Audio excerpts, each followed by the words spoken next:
comentaba con antelación, el DSM en su actual versión, pues se basa en síntomas, no en neurofisiología. Realmente es más una clasificación por observación que una clasificación por aspectos de naturaleza neurofisiológica. En realidad, todo es autoinformado. Los pacientes hacen una manifestación de lo que sienten, ¿sí? Pueden ser en ocasiones muy estoicos, valga la expresión, muy fieles de manera inconsciente a su propio sistema de creencias y manifestar solamente aquello que quieran y que consideren óptimo compartirle al especialista.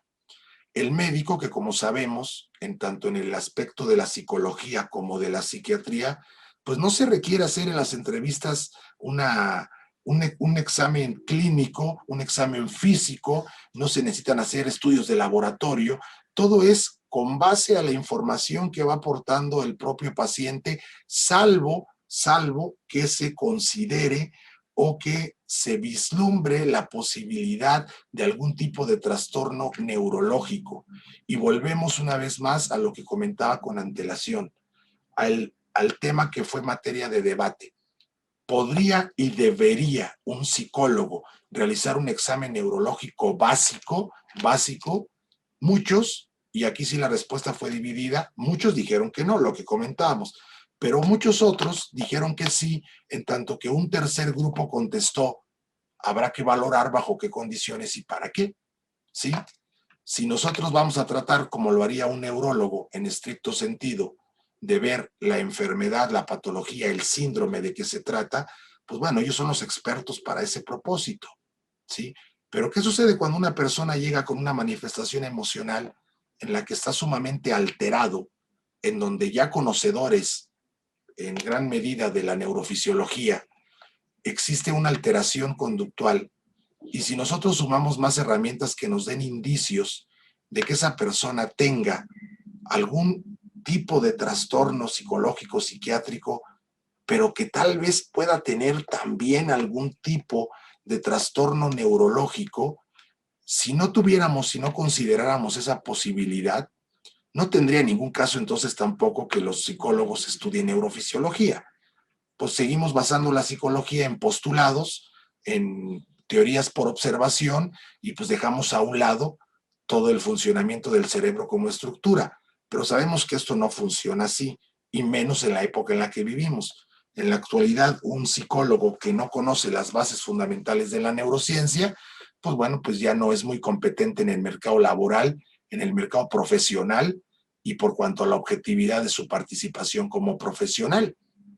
Entonces, sigue el debate abierto. Algunos opinan que sí, que de manera básica el psicólogo debería tener una intervención para ver si existe alguna alteración de tipo neurológico que dé un indicio y que pueda corroborar entonces con el experto, pero no nada más por observación, sino porque a lo mejor detectó la ausencia de sensibilidad, la ausencia de reflejos, y eso normalmente no se hace en una consulta psicológica.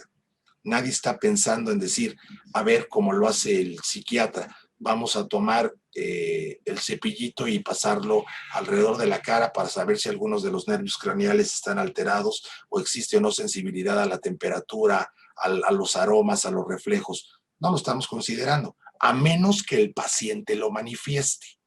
Y vemos la parte que en el DSM-5, pues finalmente todo es autoinformado. ¿Qué sucede si el psicólogo pudiera ir, desde luego, con sus limitaciones? No hablamos de intruismo, hablamos de conjunción, de trabajo multidisciplinar. ¿Qué sucede si pudiera detectar que el paciente también tiene por ahí una alteración que en conjunto con el trabajo, tal vez de un psiquiatra, y tal vez o probablemente que ya se ha demostrado en muchos casos de un neurólogo, pues eso nos permitirá solamente como ejemplo que quede para la reflexión de hasta dónde la psicología actual debe comenzar a tomar otra directriz y a incluir de manera mucho más profunda el actuar de la neurociencia. Y por cuanto a esta clasificación que comentábamos que hace el DSM-5 basado en síntomas, en donde todo es autoinformado, pues veamos la complicación que lleva en la práctica clínica la categorización de trastornos como la depresión, la ansiedad, la conducta autista, por citar algunas, y esta última, vaya, el trastorno del espectro autista, bueno, de ahí su connotación, espectro, es tan amplio que se sigue estudiando de cuáles son los factores que den nacimiento a lo que se ha considerado bajo esa connotación. Entonces, pueden existir en realidad, como se menciona aquí, cientos de causas distintas para cualquiera de estos padecimientos. Pero el DSM-5 me dice, si cumple 3 de las 5 que aquí aparecen, entonces ya podemos considerarlo con el trastorno. Bueno, pues hay pacientes que pueden coincidir o tener una aparente coincidencia y no padecer el trastorno. Y a la inversa, pacientes que sí lo presenten, pero que por alguna razón de manera técnica no se ajustan en forma literal a lo que está expresado en el manual. Y es que esto no funciona y ya no debe funcionar como en otras disciplinas. Voy a hacer una analogía para tener referencia a cómo se trabaja en otras áreas. También tengo conocimiento al respecto. Si hablamos de derecho, hay aspectos donde la ley dice 2 por 2 son 4 y nada más. No hay que hacerse a otro lugar. Es verde y es verde. No hay la posibilidad de combinación y debe ser estrictamente en apego a lo que está aquí redactado. Pero aquí no estamos hablando de ese tipo de criterios. Estamos hablando de la condición que afecta a la naturaleza humana y que sabemos que, pues ahí radica el director de la orquesta, donde está emanando todas las órdenes de nuestras funciones cognitivas y orgánicas, y en donde estamos delimitando los síntomas a una lista en donde nos dice, estos sí entran y estos no entran. De ahí que muchos investigadores e instituciones a nivel internacional, incluyendo algunas o muchas norteamericanas, entre ellas la Universidad de Harvard, dijeron ya no al DSM-5, ya no trabajamos con base a esos criterios. Fíjense, aunque sigue siendo el referente número 1 en Estados Unidos, hay instituciones que han manifestado públicamente que no quieren seguir con esa clasificación, incluso como referente en sus planes de estudio, porque creen que ya no se ajusta a una concepción actual. Es del 2013 para el 2021, durante este tiempo, si bien es cierto, tenemos sí avances en cuanto a investigación gracias a la tecnología. Bueno, pues todavía una tomografía o una resonancia magnética no es suficiente para determinar la existencia de ciertos trastornos. Si le pedimos que le hagan una tomografía a un paciente que tiene un trastorno depresivo mayor, me va a mostrar lo mismo que ya sabemos. No me va a dar nada nuevo. Y no puedo basarme en eso para entonces llevar a cabo un proceso terapéutico. Sí me va a mostrar que hay áreas que tienen alguna alteración o una hiperactividad, pero ese no va a ser el referente que me digan, entonces este sí requiere fármacos y este no requiere fármacos. Y entrar en la controversia de, bueno, pues si se puede hacer un examen neurológico, entonces también que se haga una resonancia magnética. No, son materias de debate para ver hasta dónde sí hay cabida a aquello que aporta la tecnología que utiliza en cierta medida la neurociencia y para ver aquello que sigue siendo un referente importante. No existe al día de hoy, por cuanto este debate que comparto con ustedes, no existe al día de hoy ningún tipo de tecnología que sustituya un examen neurológico básico. No existe ningún tipo de tecnología. El procedimiento manual, con esas herramientas manuales que lleva a cabo el médico para valorar la sensibilidad, revisar el oído, revisar los ojos, ver los reflejos y demás, no hay tecnología que lo supere, ¿sí? Y eso le permite partir, porque cuando un paciente llega con un neurólogo es porque ya tiene un referente previo, ¿sí? Nadie llega normalmente con el neurólogo porque no puede dormir y ve con el neurólogo. Normalmente primero es un médico general quien lo observa y si se considera lo suficientemente necesario, pues bueno, pues acude ante el especialista. Pero ¿y si la psicología pudiera aportar en esos campos para determinar la vinculación entre la afectación estructural y la psicológica? Bueno, pues será materia de estudio y de continuar valorando esos aspectos. Como sabemos, pues bueno, se utilizan los dos criterios. El CIE-11, ya el CIE-11 propiamente, ya aporta pautas detalladas para la distinción, por ejemplo, de autismo, que implique discapacidad o no la implique, en tanto que el DSM solo indica que el autismo puede darse simultáneamente con la discapacidad intelectual. Esto me parece, vaya, radicalmente interesante y de necesario abordaje. La CIE-11 dice, autismo puede existir con o sin discapacidad intelectual. Y el DSM dice, sí, existe el autismo, pero se da simultáneamente con la discapacidad intelectual.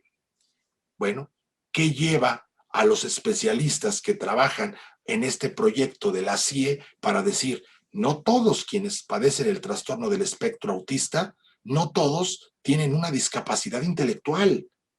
¿Por qué los psiquiatras, en su momento, cuando ahí lo plasmaron, por qué en su momento tuvieron que juntarlo como si de una comorbilidad se tratara? Autismo y discapacidad intelectual. Bueno, esto es un ejemplo, ¿sí? El DSM pone énfasis en los tipos de juegos, mientras que el CIE hace hincapié en el seguimiento de las reglas durante alguna actividad.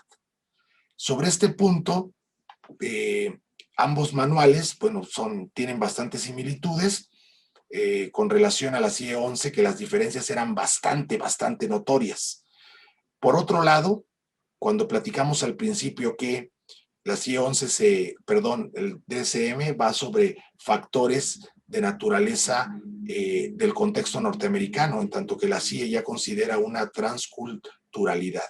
Esto es que ya hay expertos de otros países, México no fue la excepción, México ha participado a través de expertos del Instituto Nacional de Psiquiatría en este proceso de la OMS para llevar a cabo la emisión de este manual, de este proyecto, y eso implica que ya se considera especialistas de otros países que van a aportar las condiciones de todo el factor de la ecología del proceso psicológico del lugar en donde se desarrolla. La forma en cómo, en el caso particular en México, somos conscientes de nuestros propios pensamientos con base a nuestra cultura, con base a nuestras tradiciones, y que sea considerado por las máximas autoridades sanitarias como una forma para ver si esto afecta o no para tener o clasificar algún tipo de trastorno.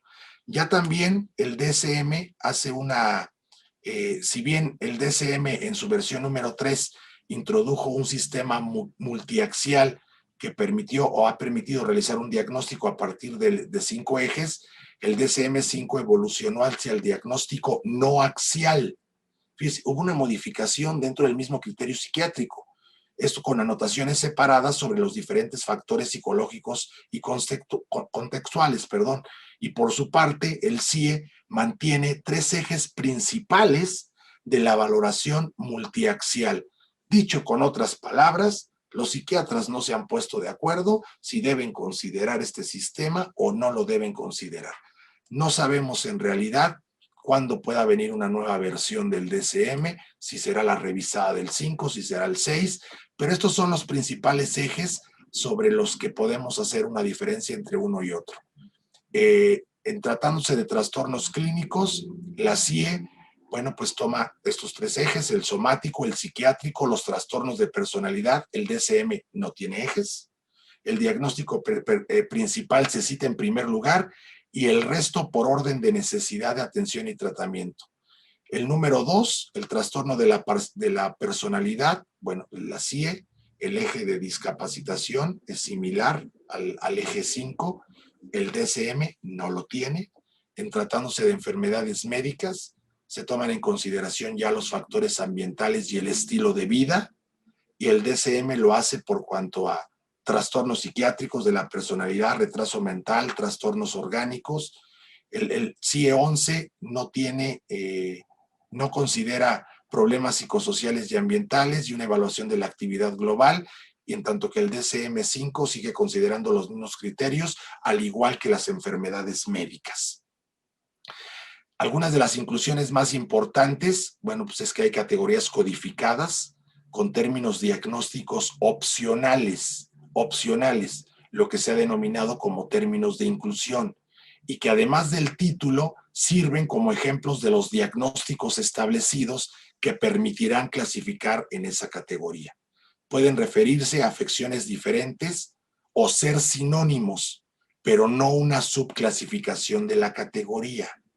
Los nombres alternativos de las entidades de diagnósticos y los sinónimos se incluyen y se muestran en la herramienta de codificación electrónica y en el índice alfabético. Por otro lado, también encontramos las exclusiones. Hay categorías que contienen listas de condiciones, estamos hablando de la CIE, ¿sí?, precedidas por la palabra exclusión. Estos términos que se clasifican en otros lugares. Un ejemplo, bueno, es hiperfunción de la glándula hipofisiaria, la cual excluye el término Cushing o el término del síndrome de Cushing. Entonces, ya hay términos de inclusión, ya hay términos que pueden ser empleados para diagnósticos opcionales y que permiten hacer esta correlación y no seguir ese proceso tan exclusivo de decir, este encuadra bajo esta categoría y no puede encuadrar en otro. O tiene este trastorno o tiene el otro, pero no puede tener los dos. Bueno, ¿y si realmente pudiera tener características de los dos? ¿O de tres? ¿O de cuatro? Esto abre también los parámetros de cuáles son los procedimientos farmacológicos que se van a seguir para este paciente que no nada más está dentro de este rubro. Por ejemplo, una persona, y vuelvo al punto, que también se ha visto incrementado, el tan afamado trastorno antisocial de la personalidad. Y por otro lado encontramos el trastorno disocial de la personalidad. Y encontramos otros, y otros que están referidos a niños. Bueno, o lo diagnosticamos con trastorno disocial de la personalidad o lo diagnostico con trastorno antisocial de la personalidad, pero los dos juntos no. Bueno, y si tuviera consideraciones sintomatológicas basadas en neurofisiología, en donde lo que la APA considera está inmerso en la misma persona, sí presenta categorías, ¿por qué habríamos de limitar y decir, lo encuadramos en este? ¿Saben qué es lo peor de todo esto? Ya para efectos de práctica estricta, que muchas veces se toma como un referente universal absoluto. Si ahí lo dices porque es así, no se apertura la posibilidad de que pueda estar partícipe también con otra serie de síntomas en lo que se ha denominado otro tipo de trastorno. Entonces, esto es, creo que, muy importante comenzar a considerar para que en la práctica clínica se tomen medidas, se adopten herramientas que permitan llevar a cabo un referente mucho más importante. No es sacado de la manga, no es inventado, no es lo que nosotros podamos creer, es los referentes más interesantes. La versión o el proyecto de la CIE 11, pues ya es de 2019, a diferencia del de la APA que data de 2013, y créanme que en este periodo de tiempo, de entre 2013 y 2019, han habido aportaciones importantes. Una de ellas como referente en neurofisiología, han habido hallazgos muy interesantes en electroencefalografía en tratándose del trastorno del espectro autista. Han existido, bueno, investigaciones que han sido producto de años en donde ya nos hablan un referente apoyados en gran medida por la tecnología. Hoy hay softwares que permiten hacer interpretaciones mucho más eficaces que lo que hacíamos una década atrás. Entonces no podemos seguir trabajando con un criterio que data de 10 años atrás, cuando hoy incluso contamos con tecnología mucho más eficaz.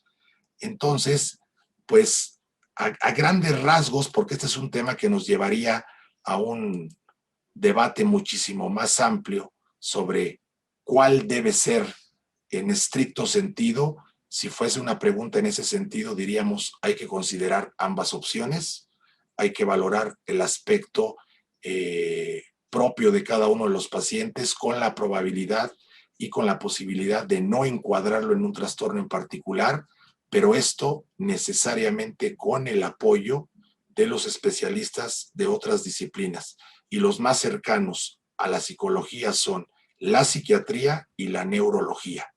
Espero que al menos esta charla, esta participación, nos lleve a la reflexión de la necesidad que requiere la psicología actual de seguir trabajando, de modernizarse. Es una ciencia la psicología, y bajo ese contexto debe de llevar su método, de allegarse de más información, y hoy ya hablamos de esa cercanía y ese lazo tan estrecho que hoy, que no siempre fue así y no se veía así, tiene la psicología y la neurociencia. Hoy comienzan a trabajar de la mano juntos, y aunque creo que estamos en una etapa inicial de ese proceso, hoy ya vemos la posibilidad de poder hablar de la mente como un proceso biológico, pero estableciendo que hay justamente una base donde se sustenta, y que la información puede tener variantes, aun y cuando se trate del mismo órgano en las diferentes personas.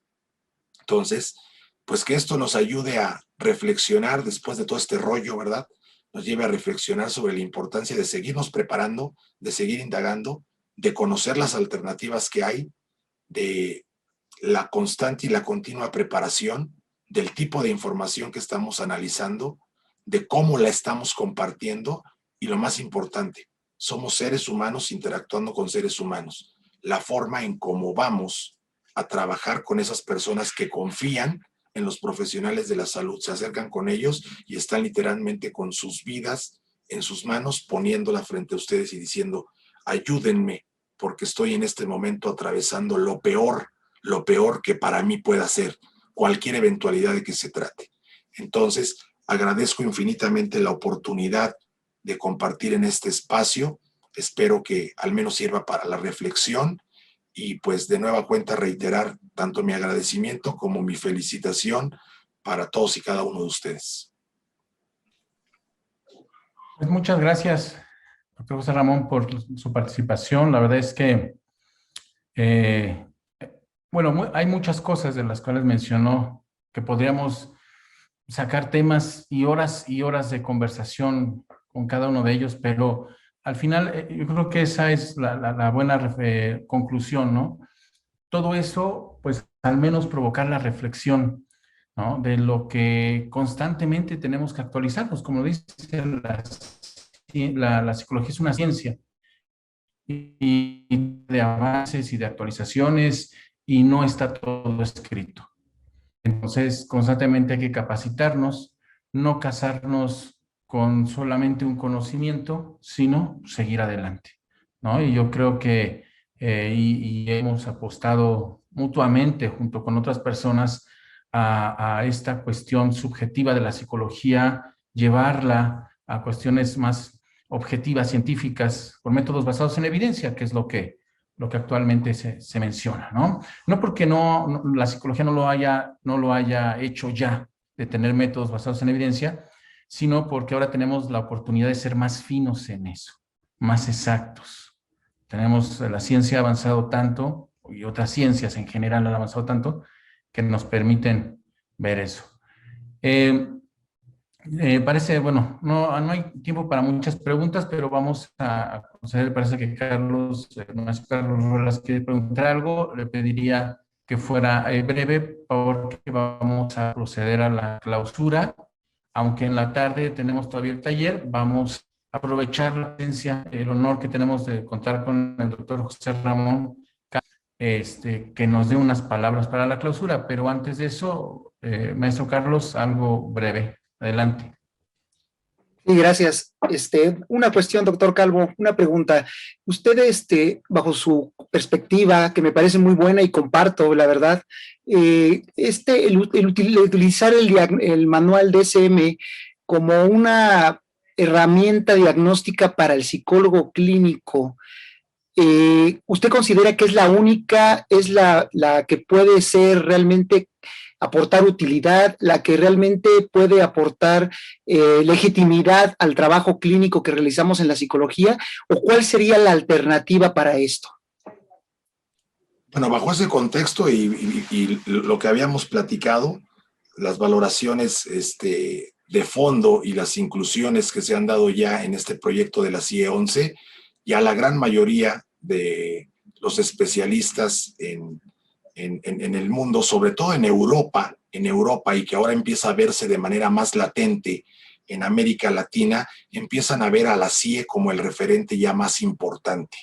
Sí consideran al DCM justamente como el antecedente y una referencia, pero ya no están basando tanto el diagnóstico como el procedimiento justamente en lo que aportaba la APA.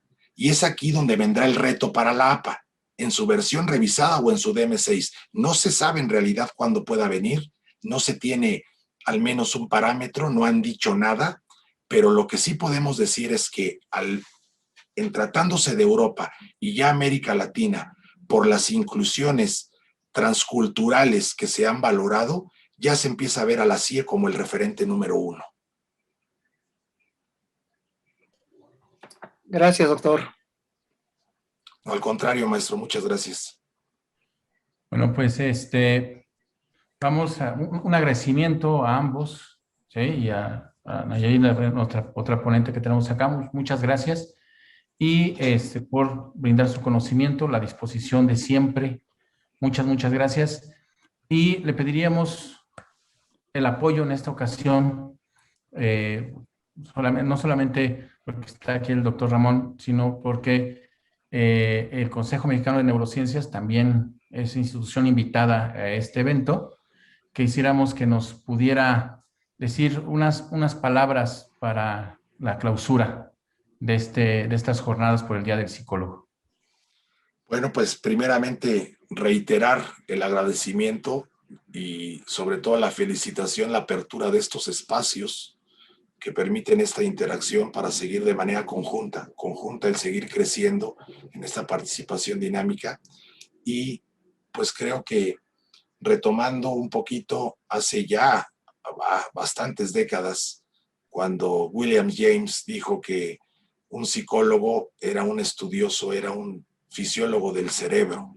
Entonces, esto implica que la responsabilidad que se tiene en esta disciplina es, como bien lo comentó el doctor Alejandro, no porque la psicología no lo haya considerado, pero ahora tiene más elementos para hacer un trabajo más detallado, más evolucionado, más fino, más cercano, sobre todo, yo utilizaría este término, más cercano a la gente que como incluso lo estaban viendo durante los últimos años. Y la psicología hoy nos marca el referente mucho más cercano de la neurociencia misma. Creo que sin la psicología la neurociencia no podría existir, no sería viable, no habría materia de investigación. En ese sentido, pues agradecerles, felicitarlos por la labor que desempeñan, exhortarlos a seguirse preparando, a considerar todas estas variantes como opciones en la práctica profesional y en ese sentido, pues tanto a Incosame como institución, como al doctor Alejandro Hernández, mi más sincero agradecimiento y en ese tenor, pues bueno, pues dar por concluida esta faceta de este ciclo de conferencias en conmemoración a el Día del Psicólogo. Muchísimas gracias, hay que seguirnos cuidando, un abrazo a la distancia y ojalá pronto, muy pronto, tengamos la oportunidad de interactuar de manera presencial con muchas cosas que estamos ahí ya gestando de manera conjunta y que sin duda alguna enriquecerán para todos, una vez más lo digo, nuestra labor profesional, pero lo más importante, la humana, la personal, la que nos hace y la que nos distingue como especie. Así es. Pues muchas gracias, doctor José Ramón Calvo. Un honor tenerlo por acá. Y muchas gracias a todos los que participaron, los que nos siguen por Facebook, por la transmisión. Muchas gracias y por el momento damos por clausurado las jornadas de la celebración del Día del Psicólogo acá en México. Muchas gracias a todos. Como dice el doctor José Ramón, sigan cuidándose para que en un futuro ya cercano, esperamos, podamos ahora sí socializar como debe de ser, como la naturaleza nos pidió que socializáramos. Cuídense mucho y nos vemos pronto. Un abrazo a todos.